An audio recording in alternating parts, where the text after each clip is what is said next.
It's fermented, but is it good for you? A couple weeks ago, we talked about those loopholes people look for when they start on the plant paradox plan. And I get it. It's hard to start making healthy changes. So it's natural that people look for little cheats and workarounds so that they can still enjoy the foods they love. Which is probably why I get so many messages from people asking about foods like kombucha, miso, yogurt, and especially sourdough bread. Why? Because all these foods and more are made using the age-old process of fermentation.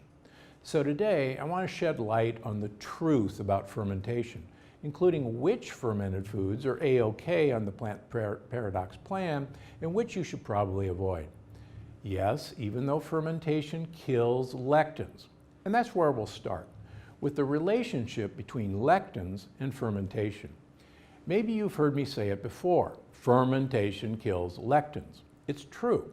The fermentation process, where sugars are converted to acids, gases, or alcohol, deactivates lectins, making them safe to consume.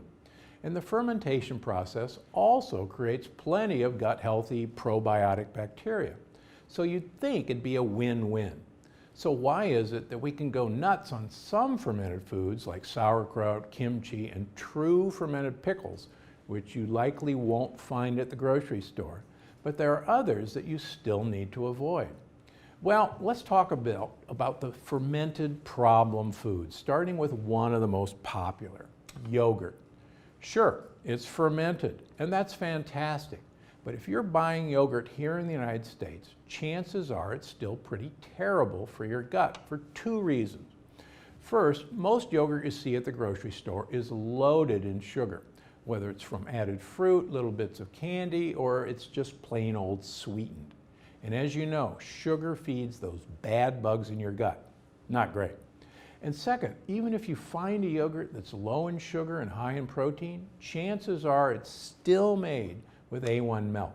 That's most of the milk found in this country, after all. Instead, look for unsweetened goat, sheep, or coconut milk yogurt.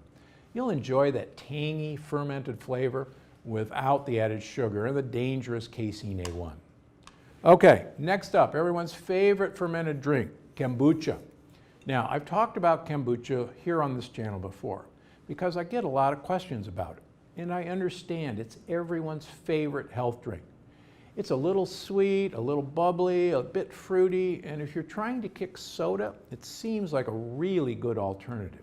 In fact, tons of my patients drink kombucha on a regular basis, and I'm actually okay with it. But it's another one of those foods where you've got to read the label really carefully, because some kombucha has almost as much sugar as soda. And yes, even if that sugar comes from fruit, it's still sugar and it's bad for you.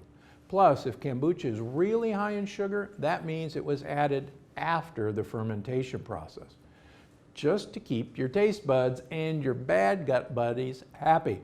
So if you're going to drink kombucha, read the labels and pick the lowest sugar bottle you can find. Now, I can't talk about fermented foods without talking about the one you ask the most about, sourdough bread. I think someone asked me about bread at least once a day, and I understand. Bread is delicious, and for a lot of people, including my wife Penny and I, it was one of the hardest things to give up at first.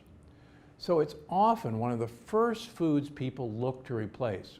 And if you've done the research, maybe you've seen that sourdough bread is fermented. Plus, with white flour being lower lectin than wheat flour, maybe it's okay to eat, right? Well, if you must eat wheat bread, white sourdough bread is your best bet. But don't trick yourself into believing it's healthy. You see, even though part of the flour in true sourdough bread is fermented, that's what makes it rise, the fermented starter is mixed with lectin-loaded non-fermented flour, especially in commercially available loaves.